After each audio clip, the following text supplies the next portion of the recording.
A ver, habíamos quedado, por decirlo coloquialmente, en que la práctica meditativa, el dhyana, es una práctica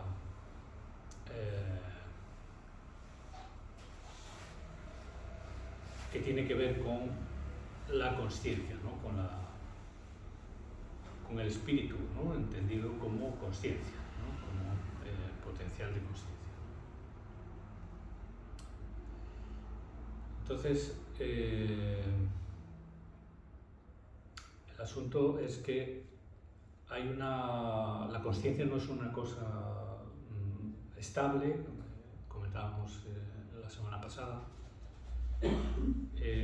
ni podríamos decir también que se puede entender en dos niveles, o al menos el Zen la contempla en dos niveles, un nivel superficial y un nivel profundo. Os recomiendo, por cierto, para estos días, si os apetece, que leáis entre la página 136, 137 y 142, una cosa así, del libro de Isutsu, ¿no? Bueno, ahí básicamente se aborda la cuestión del no pensamiento, ¿no? De lo que los japoneses llaman Ishirio, que se basa en que está también reflejada, ¿no? Ahí en un mundo que es un diálogo entre un practicante, un monje y un maestro, ¿no? del Zen, en el cual pues el monje le pregunta que qué hace ahí ¿no? meditando, que qué es lo que hace meditando, ¿no? Entonces pues él le da una respuesta que viene a decir que él está ahí pensando en lo impensable, ¿no? Entonces claro, el otro le dice, ¿cómo se puede pensar en lo impensable? Y dice, pues Ishirio. Ishirio es, en japonés, es más allá del pensamiento, ¿no? Digamos ese pensar o ese modo de pensar que es un no pensar, ¿no? Que hemos hablado y que hemos leído ahí también, pero bueno, os recomiendo que le deis un ojo ahí, ¿no?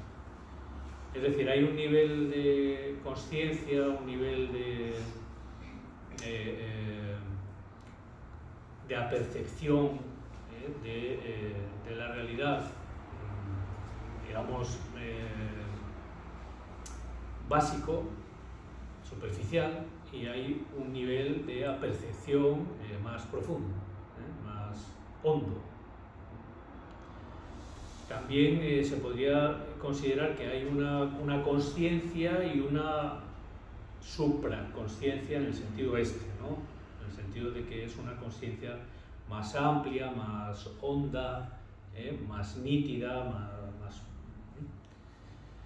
Y es curioso que precisamente esa consciencia más honda, más profunda, sea una consciencia que está desapegada, que está distanciada del pensamiento ordinario, es decir, del carrusel habitual de ideación, imágenes, sensaciones, emociones, en fin, todo este carrusel, ¿no?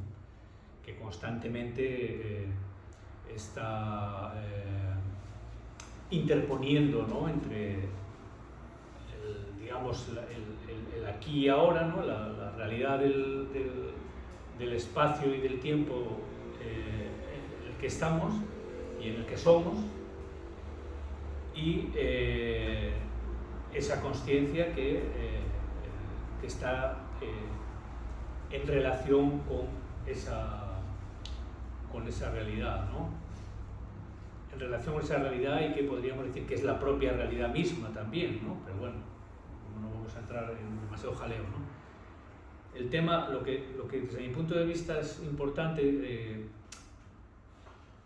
tener claro, ¿no? y darse cuenta cada vez con más claridad, es que el pensamiento, que son imágenes, y que es lenguaje, y el lenguaje, como hemos dicho también, son imágenes, es una panorámica alternativa, es como una realidad virtual, y además cada uno tiene la suya, ¿no? Es como si cada uno asistiese a una realidad virtual personalizada, ¿no?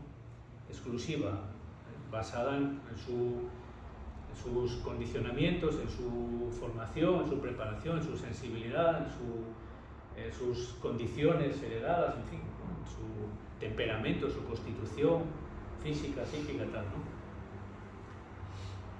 Por lo tanto, si realmente lo que estamos es interesados en ahondar en la experiencia vital, ¿no?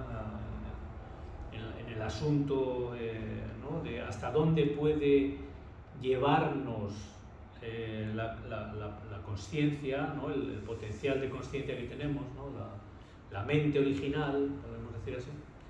Si estamos interesados en eso, tenemos que tener claro que hay que tomar precauciones, ¿no? Hay que tomar una actitud firme con respecto a la ideación, ¿no? al pensamiento, ¿no? a las ideas. Por eso, la práctica meditativa lo que busca, si se me permite o si pudiéramos hablar así, lo que busca es un distanciamiento de la mente pensante suficiente como para poder adentrarse desde la consciencia vacía en, digamos, en el momento, ¿no? Digamos, en el tiempo y en el espacio en el que estamos instalados en un momento dado, ¿no? O en el que estamos viviendo en un momento dado, ¿no? Y esta es la cuestión. Entonces, volviendo a ese diálogo, a ese mundo, lo que le dice el maestro, es decir, ¿cómo se puede pensar, cómo hace usted para pensar lo impensable? Entonces, él dice, isidio, es decir, más allá del pensamiento, ¿no? Es decir, a través del no pensamiento. Entonces, ¿cómo puedo, digamos, la manera, podemos decirlo así, más penetrante, más lúcida o más iluminada de pensar, en el sentido ¿no? de apreciar, ¿no? O de apercibirse, ¿no? de la realidad que somos, es a través de un pensamiento que no es el pensamiento ordinario, no es la ideación, es un pensamiento que es un no pensamiento. Este es lo que significa isidio, ¿no? Y también este isidio pues, tiene que ver con lo que hemos hablado del praña, ¿no? de ese saber innato o intuitivo, ¿no? Por eso también ciertas creaciones, ciertos descubrimientos, ciertos actos creativos son fruto de ese momento eureka, podemos decirlo así, ¿no? Ese acto, ¿no? de comprensión, ¿no? De lucidez, creativo, ¿no? Que adviene cuando no hay tráfico, por así decirlo, ¿no? en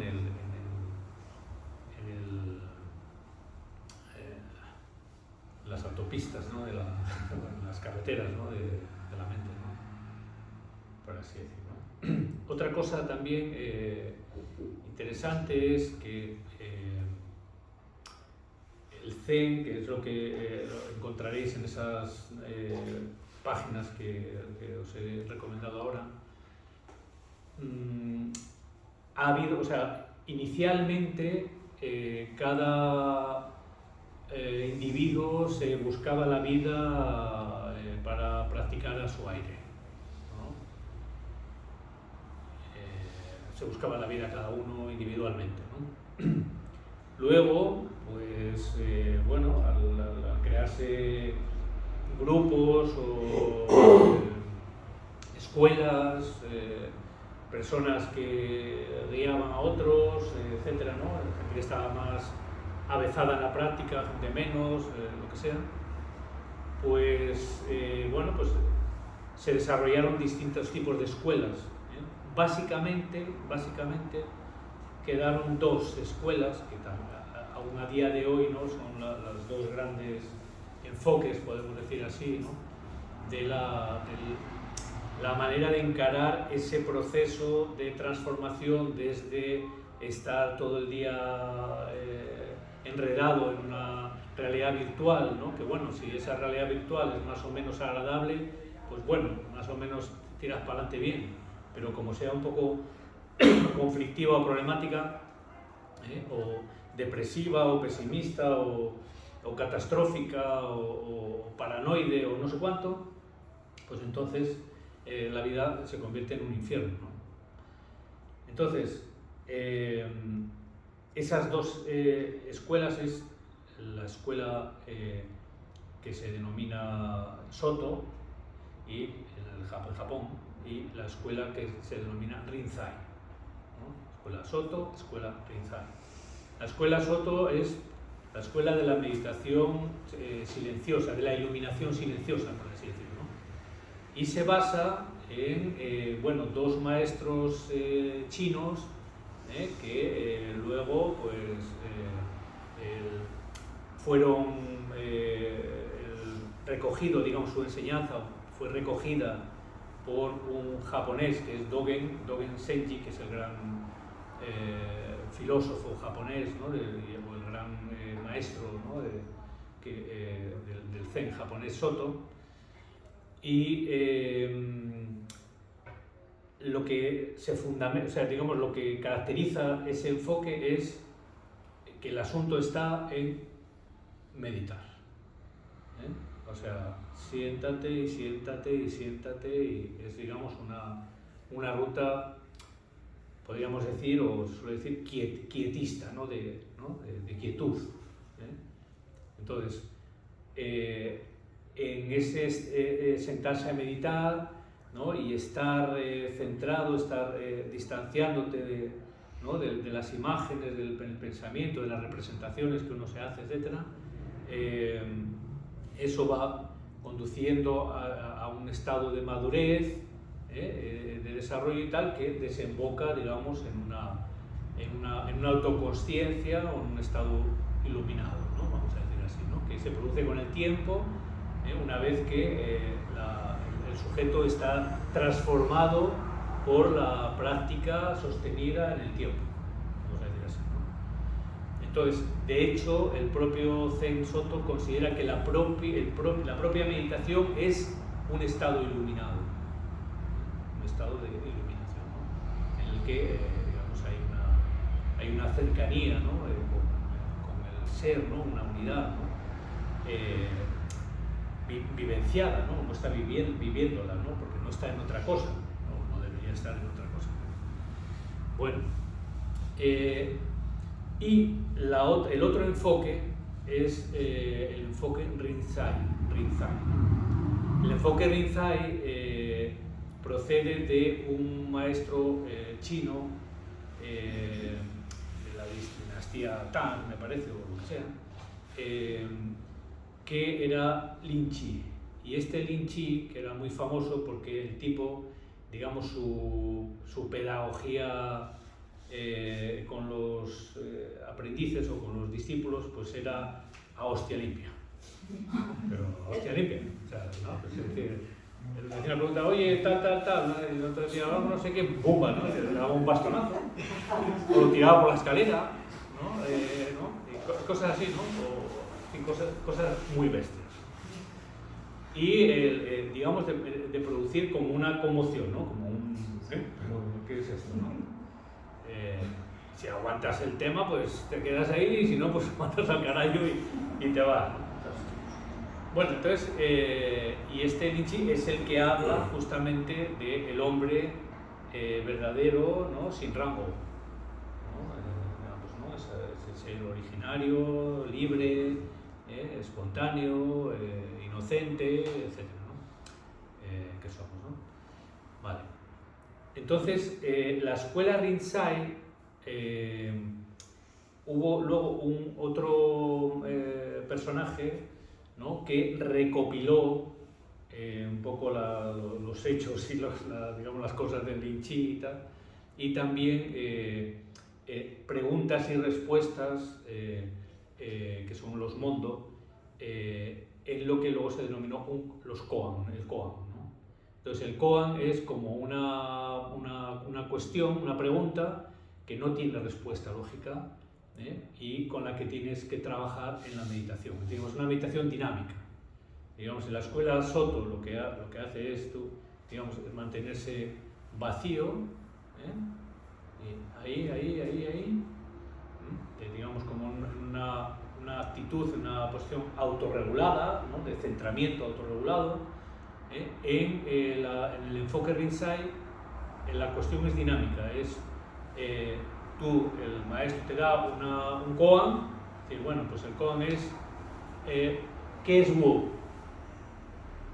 Entonces pues tú estás ahí, ¿qué es Wu? ¿No? Estás meditando, ¿qué es Wu? ¿Qué es Wu? Y entonces pues te contestas, Wu, yo qué sé qué es Wu, ¿no? Wu es no sé qué, o bla, bla, ¿no? Y cuando tienes la entrevista con el maestro, pues le dices, bueno, pues Wu es no sé qué, o tal, y tal, no, bueno, sí, con el Wu y tal, y pues estás 3 años con el Wu, ¿no? Hasta que un día te das cuenta de que el Wu, pues, o sea, tienes una claridad sobre el asunto, ¿no? En el que pues pasas a otro koan, que es, no sé, ¿cuál es el sonido de una palma de la mano? En vez de las dos palmas, ¿no? Con una palma de la mano, ¿no? De aplaudir con una palma. ¿Cuál es ese sonido? ¿No? Y entonces, este tipo de cosas es el koan, ¿no? Entonces, a la escuela Soto se la conoce como la escuela de la iluminación silenciosa, y a la escuela Rinzai sería de la iluminación repentina, ¿no? Porque ellos sostienen que en determinado momento tú tienes una comprensión súbita, inesperada, de la autonaturaleza, ¿no? Digamos, etc.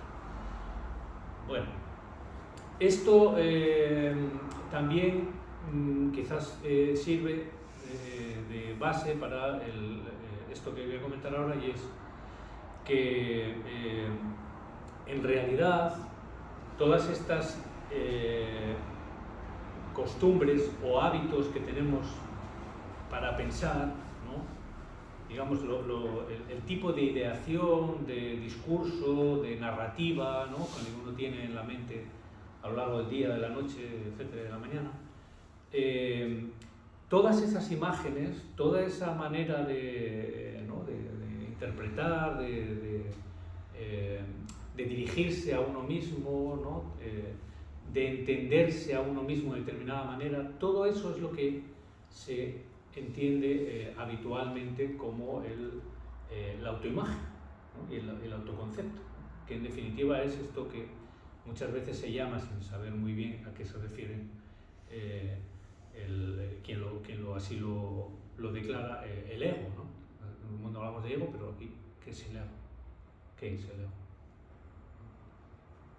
Es un constructo, ¿no? Digamos, hipotético.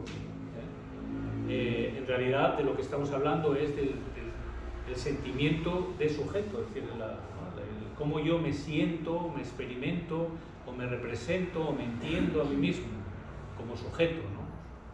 Como yo, diferenciado de tú, ¿no? Es decir, esta imagen que tengo de mí mismo, esta manera de entenderme, o esta manera de concebirme, estas películas que me monto o me dejo de montar sobre mí mismo, esto es lo que viene a representar el ego. No es algo malo ni bueno, sino que es una cuestión, digamos, más o menos sesgada o más o menos errada, ¿no? Más o menos ignorante o lúcida, con respecto a la realidad del ser, ¿no? de uno, ¿no? Bueno, entonces el asunto está en que a través de la práctica meditativa, ¿no? de la actitud de distanciarse y de mantener la consciencia abierta al misterio, abierta al silencio, ¿no? Abierta a la inmensidad, digamos, a lo inconmensurable, a lo que no tiene nombre, ¿no? O denominación, a lo que no está representado, etc. Esto es una manera de distanciarse de todas esas imágenes que sostienen un sentimiento de quién soy equivocado, errado, ¿eh? Pero en sí, como se ha dicho tradicionalmente y como en muchos se puede razonar de muchas maneras, esto del ego no existe, no hay tal ego, ¿eh? Lo que hay es una idea errónea, equivocada, una serie de imágenes o de conceptos o de costumbres, de hábitos sobre los cuales uno funciona en determinado nivel más bien superficial o en determinado nivel de profundidad, ¿no? Entonces,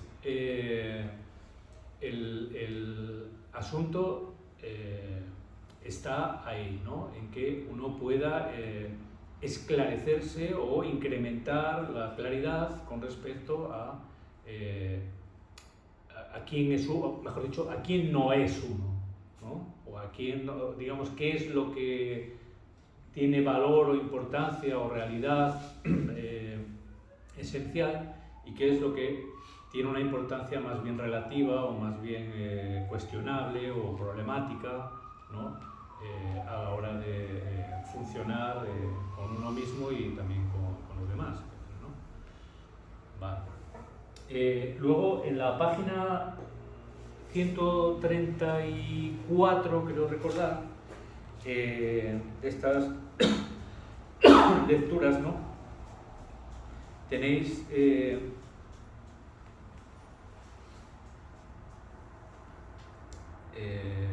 bueno, la página 134 es una de las que recomendé. Bueno, si vais hasta la 136, al menos, ¿no? En la 136 se hace una descripción muy sintética y clara de en qué consiste la práctica, ¿no? Por ejemplo,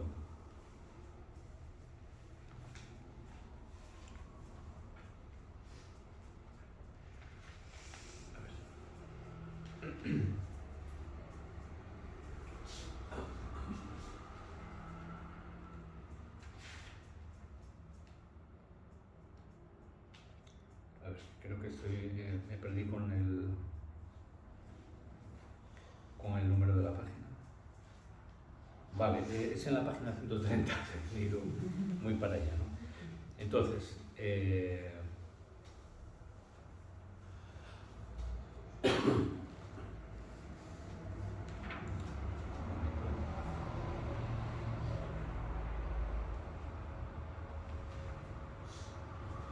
vale, es en la página 142, ¿no? Que era la que estaba diciendo yo antes, ¿no? Vale, el tipo de meditación de solo zazen consiste físicamente en sentarse con estabilidad y tranquilidad, solamente inmóvil como una roca, entre comillas, en la posición del loto completo o del medio loto, con las piernas cruzadas, manteniendo la espalda erguida y recta, con una respiración regulada rítmicamente que entra y sale desde el interior de la región inferior del abdomen. Esto es importante, ir caminando, ¿no? Los que ya no los que no lo hagáis así, hacia la respiración abdominal, porque ahí es donde se establece digamos un estado meditativo, ¿no? Que permite ¿no? estados mucho más hondos, ¿no? Por así decir, ¿no? de consciencia, ¿no? De ensimismamiento, ¿no? Dice, con el cuerpo en una posición tan compacta, se debe proceder a intensificar la concentración interior unidireccional, manteniendo la mente alerta y atenta. Sin embargo, más bien, curiosamente, esta conciencia unidireccional carece de algo definido en lo que concentrarse. No hay que concentrarse en nada en concreto, ¿vale? Hay que mantener la atención, digamos, en la atención misma, ¿no? Es decir, no se le proporciona ningún objeto tangible para la concentración. No teniendo nada a lo que aferrarse, la mente, por así decir, se deja en el vacío, ¿vale? Bueno, luego sigue diciendo una serie de cosas, luego dice...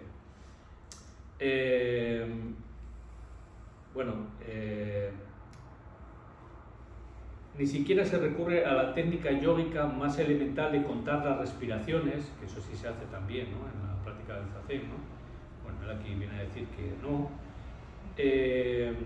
O seguir la inspiración y la expiración. Se debe sostener simplemente un estado intensificado de concentración en el que la mente, por decirlo de algún modo, se sumerge profundamente, siempre más profundamente, más allá de la esfera de las ideas y de los conceptos, y por tanto más allá de la esfera subliminal de las visiones, en una consciencia del ser puramente unidireccional. Y acabo ya, Esta, en breve, es la idea fundamental en la que se basa la práctica de la meditación de la escuela Soto, la escuela de solo zazen. Y una interpretación tal del zazen alcanza su culminación en la concepción de Dogen, el fundador del Zen Soto japonés, quien vio en la práctica del sentarse en meditación la realización misma de la naturaleza de Buda, es decir, la unidad intrínsecamente no diferenciada del ser. Para Dogen, el zazen no es una técnica ideada artificialmente para alcanzar la iluminación. De hecho, el máximo principio del Zen establecido por Dogen es que la iluminación y la práctica son exactamente una y la misma cosa. Un hombre, sea o no consciente de ello, es iluminado sentándose a meditar. Esto es curioso. El sentarse en tal situación no es únicamente una posición corpórea, más bien es la más diáfana conciencia del máximo grado de plenitud existencial. Él es el acto de sentarse. Y él es la conciencia del ser. Él es un punto viviente de cristalización de la vida universal. Dogen dice, y ya también, el zazen consiste únicamente en sentarse en tranquilidad.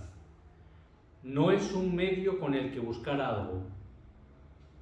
Sentarse es en sí la iluminación. Si, como creen los hombres ordinarios, la práctica fuera distinta de la iluminación, las dos serían conscientes una de la otra. Darle un ojo, bueno, está bien. Y bueno, ya no lo voy a leer más, pero digamos luego a continuación hace la indicación de que la escuela Rinzai no es que no se le dé importancia a la meditación, que tal que por supuesto se le da importancia al zazen, que es la meditación que se practica en el Zen, ¿vale? Así que, digamos, en resumen, la cuestión es, de una manera tácita, implícita, cuando nosotros estamos practicando zazen, la pregunta tácita es ¿quién soy? Esta es la pregunta que es la gran cuestión, ¿no? En, digamos, las tradiciones autoindagativas, ¿no?, entre las que está, por supuesto, el zazen, ¿no? Es una pregunta implícita, no se explícita, ¿no? ¿Quién soy? ¿No? Pero este quién soy es quién no soy, ¿no? Pero este no soy no es que haya ahí un no soy que está ahí tocándonos las narices o zancadilleando o conspirando, ¿no?, contra uno mismo, ¿no? Eso no existe, ¿no? Ni en la tradición espiritual genuina, ni existe en la psicología profunda, no existe esto, ¿no? Existe el sujeto y la consciencia del sujeto y estados de consciencia que van más allá del campo de lo personal o del campo de la subjetividad, ¿no? Digamos, estados de consciencia transpersonal, ¿no?, etc. Vale. Pues ahí nos quedamos. ¿Querías decir algo? No, que me tenía que ir, que se ponía la silla en algún sitio. ¿Cómo? Que me tenía que ir, que se ponía la silla en algún sitio. No, déjala ahí. Muy bien, pues vamos a ponernos con la siguiente práctica.